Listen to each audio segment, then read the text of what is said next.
Hey guys, welcome to the NC Barndo Build channel. Thanks for tuning in. If you're new here, my name is Brian and I'm attempting to document the process of us building our own post frame home, otherwise known as a Barndominium. If you subscribe to the channel and you follow along on the build, it's good to see you again.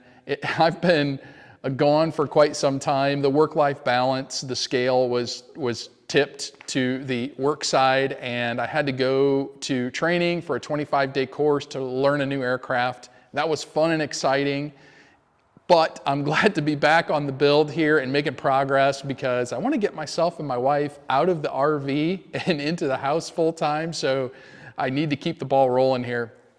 So since it's been a while, I feel like I owe you guys a little bit of time here to catch you up on where we're at on the build. I have made some progress on some small things with the build that I want to pass along, and then we'll get right into today's video. Start out by taking a look inside.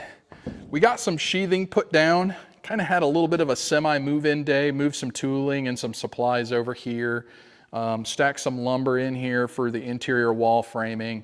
I did a video on that too, by the way. If you're interested in lumber stamping, imported lumber usage in North Carolina, I encourage you to watch that video. I'll link it up in the corner. But I wanted to get some things out of the garage and get them moved in here just for ease of access. So we put about 10 sheets of OSB down, subflooring, hung up some lights, just some temporary construction lights, LED stuff, and I have an extension cord set up so we can run power in here through the window from the garage. All the steel that I have yet to put up underneath the porch roof is in here, so it's kind of a makeshift storage area, which hopefully we'll get that out pretty soon. And that's about all the progress we've made on the inside. Let's take a look at a small project I completed yesterday on the outside. The grading around the house is pretty rough, so it's not as good as what I would like, but we have some dirt that we have to bring up and finish the rough grade here. But I had to put some retaining walls in for our crawlspace access. The level here needs to come up almost to the top of these concrete piers, and I didn't want to have a water issue or a dirt issue really with the crawlspace access, so I built some retaining walls with some paver concrete blocks, put in a drainage tile, extended the footer drain out and around, because that does see a significant amount of water since it comes down this valley, drips down here. So I graded it appropriately and put that drainage tile in there to get rid of the water. That runs to the footer drain, which runs down in between the house and the garage, comes down the hill, goes underneath the camper, and eventually I'll extend it all the way out down to the hill and down the creek about 50 feet down the hill. But this was kind of important because I wanted to have this all planned out before we did the Crawlspace encapsulation. Wanted to make sure that I knew what was going on here and how we were going to finish it off. So I think we're in a good spot there. This is a water line that comes through the crawl space down underneath here over to a pit, which then runs over to the RV. So that will eventually come out, but for now I need to leave it hooked up so we have water in the RV. But that's where we're at with the exterior side of things. There's part of where the steel needs to go up underneath the roof of the porch there. I need to get the ceiling done first before we put that in because I need that first rafter as a nailer for the wood ceiling. But yeah, that's where we're at. Let's call this part one of our Crawlspace encapsulation project.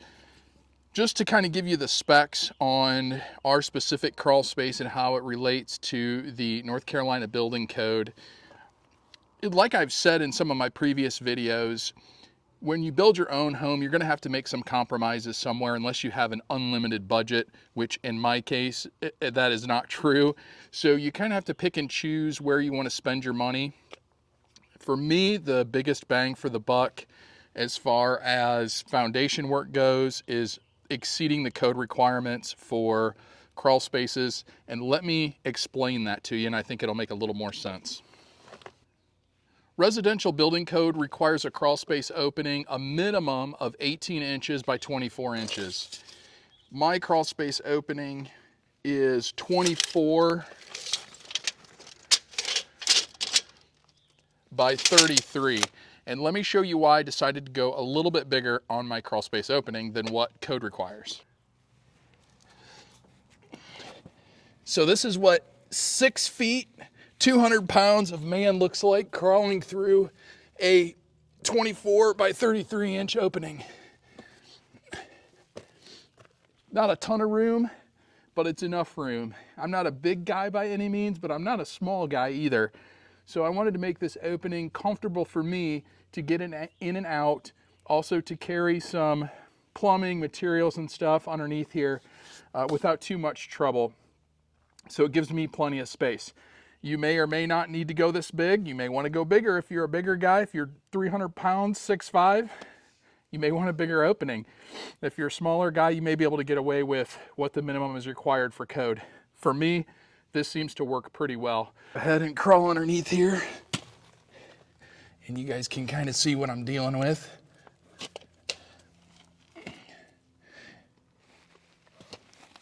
Wearing shorts is probably not the smartest idea here, but we're gonna get you guys set up underneath here and show you how this all works out. Let me start by saying that 18 inches is the minimum from the floor of your crawl space up to the bottom of your floor joists. If you look at mine, just to kind of give you an idea of what I'm working with, I'm about 27 inches in this spot, give or take. If you look at my concrete blocks, those are 8 by 16s, so I should be 24. Let's double check. Probably a little over with my grout. Right at 24. Plus I got another 1.5 inches on top, probably another half here, so another 2 inches, so I'm about 26. The floor is not perfectly flat, so this is probably a little bit of a low spot here. And I'm right at 27, so maybe about an inch low. But that's kind of what you're looking at for my crawl space. Again, I could have saved some money by not pouring as much concrete, making my stem walls a little bit shorter. But, you know, there again, 24 inches, bringing it down. That's right where 18 is. So you can imagine trying to crawl underneath that. That's the minimum height.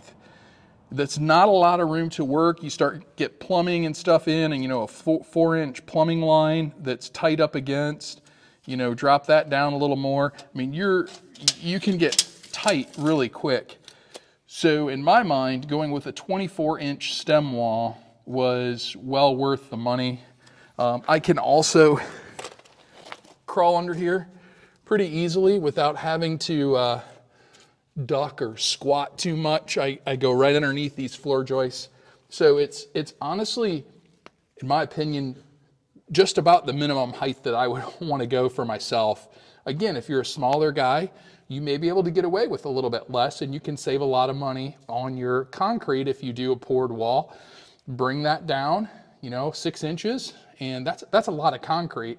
6 inches thick by 12 inches wide at the bottom of the wall. That's a significant savings of concrete.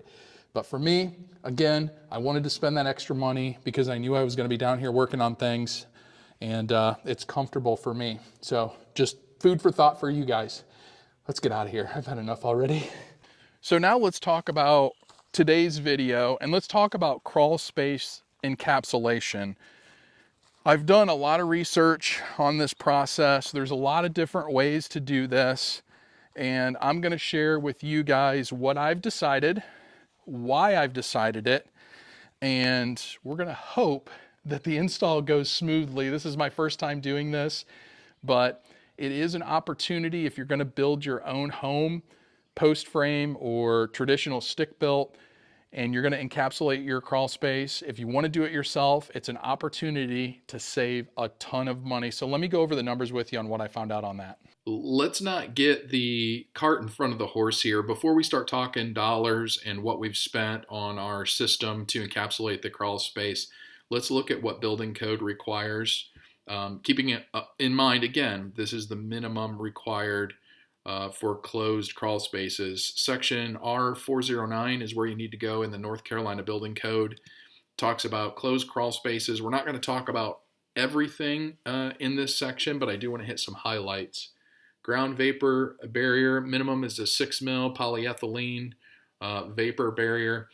If you've worked with that plastic before, it's not the strongest type of stuff. And since we have a lot of work to do underneath the crawl space, plumbing and possibly some mechanical duct work and stuff, depending on which way we go for our HVAC system, probably not the ideal thing to have down on the ground, 6 mil.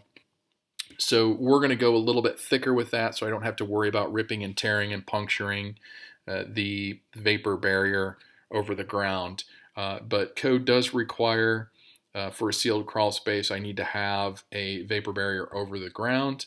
More on that to come. We'll show you what we ended up purchasing for that to meet that requirement. The next requirement is the wall liner. So yes, the ground has to be covered with a vapor barrier. The walls will also be covered with a vapor barrier, and it'll all be sealed. So that wall liner will be sealed to the concrete, and it will be taped to the floor liner to keep any kind of moisture from the ground coming up through and getting into the crawl space and eventually into the house and causing issues with mold and what have you. Because I live in termite country, I also have to comply with 409.2.2.1, which says I need to have at least a 3-inch minimum gap at the top below my sill plate board. If you remember that reverse brick ledge from that treated 2x4, from the bottom of that down to the top of the wall liner, minimum 3 inches, maximum 4 inches. So we're going to go ahead and do that, plan for that when we do our wall liner and start the encapsulation process. Not a difficult thing to do, but very important. The last section I want to highlight is the foam board. A lot of people use foam boards down in the crawl space. Mine is sealed, and I have to have either one of two things, either a foam board that meets the ASTM E84 requirement for fire protection, flame spread ratings, or I have to cover it with an acceptable thermal barrier, either via cement board, metal foil sheets, foil tape, steel or aluminum sheets, or whatever. So just keep that in mind when you're out shopping. If you're doing the same thing that I'm doing here, when you're shopping for foam boards, make sure that they meet the fire safety requirement there, the ASTM E84, or you put an acceptable thermal barrier. You can't have any exposed foam board in the living area. It has to be covered if it does not meet that ASTM E84 requirement. So just be careful. There's a lot of stuff out there at the box stores that don't meet that requirement, so know what you're getting into, know what you're purchasing. And those are the real big highlights. There's several other things that we need to think about, and maybe I'll cover those when we go through the install process. Here's a little look at our invoice from Stego Industries. They have a lot of supplies that deal with crawlspace encapsulation. We went with the 15 mil vapor barrier, both for the floor and the wall system, a 5 by 200 and a 14 foot by 100 foot. We also have some double-sided adhesive strips that will help to adhere the wall liner to the concrete. We did not get the terminating bars that go along with that to help hold the liner into that tacky strips that you put up there. But I have another plan for that I think will get us a good look. And then, of course, we got the seam tape to go along with everything. We're all in at $1875.27. Here's the deal, guys. So I got 3 quotes from 3 different companies to encapsulate the crawl space. They each had a little bit of variation in them in that they weren't 100% apples to apples. You know, different companies do things differently, so the prices varied. But the range was anywhere from $4,000 to just under $9,000. And I typically don't go with the high or low bid. You know, I think the middle bid was around $7,500 to encapsulate. So, and that typically gets you a good product at a good price. But I'm all in at under $2,000 from Stego Industries. There's a few things I'm gonna have to buy, the insulation foam board and some fasteners and what have you. So I'm gonna call it about $2,500 all in for me to do it myself. That's a pretty significant savings in my book. So I'm gonna give it a shot. It's not an ideal situation in that I gotta work around a lot of things, the floor joists and underneath the crawl space and what have you. So I understand why labor costs are high, but I'm gonna pay myself that money and we'll be able to use the money that we save in future projects for the house down the road. So that's why I'm gonna try this project, and that's the decision-making process that I go through. And you're gonna have to do that too if you build your own home, or at least go through something similar. You know, is it worth the money saved? Is it worth to spend the time for me to do it myself? And in this case, I think it is. So we're gonna go ahead and give it a shot. We're waiting on the materials to come in, so hopefully the next video, sometime next week, we'll start working on it, and I'm gonna give you guys all the nitty-gritty on Crawlspace Encapsulation as I do it first time. That's all I have for you guys today. We'll see you on the next video.